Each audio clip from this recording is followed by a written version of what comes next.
எங்கள் அம்மா செஞ்சு தருவாங்க ஒரு கருவாடு பொரிச்சு. அது மாதிரி சாப்பிட்ணுன்னு இன்றைக்கி எனக்கு ஆசை.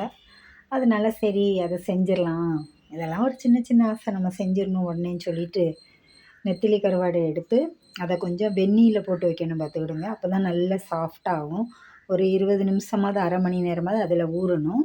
ஊறினோன்னு அதை க்ளீன் பண்ணி வச்சாச்சு. அதுக்கப்புறம் ஒரு பெரிய வெங்காயம், ஒரு 5, 6 பச்சை மிளகாய், ஏன்னா காரம் நம்ம வேறு போட போகிறதில்ல. இதுதான் அந்த 5, 6 பச்சை மிளகாயும் வெங்காயத்தை நீள நீளமாக வெட்டிட்டு எண்ணெயில் வதக்கிக்கிட்டு அதில் கொஞ்சம் கருவேப்பிலை, மஞ்சத்தூளும் போட்டுக்கிட்டு அது கூட இந்த கருவாடையும் போட்டுடணும். கொஞ்சம் உப்பு போட்டுக்கிடுங்க. எப்பவும் கருவாடில் உப்பு இருக்கும், ஆனால் இந்த கருவாடில் அவ்வளோவா உப்பு இல்லை, அதனால் கொஞ்சம் உப்பு தூவிக்கிட்டேன். அவ்வளோதாங்க. நல்லா பெரட்டி பெரட்டி விட்டான்னா ஏற்கனவே வெந்நீரில் ஊறி இருக்கிறதுனால சீக்கிரம் கொஞ்சம் அவிஞ்சது மாதிரி இருக்கும் பார்த்துக்கிடுங்க. பச்சை மீன் மாதிரியே ஆயிடுச்சு. நல்லா சூப்பராக இருந்த ரசமும் இந்த கருவாடும் அடிப்பொலி.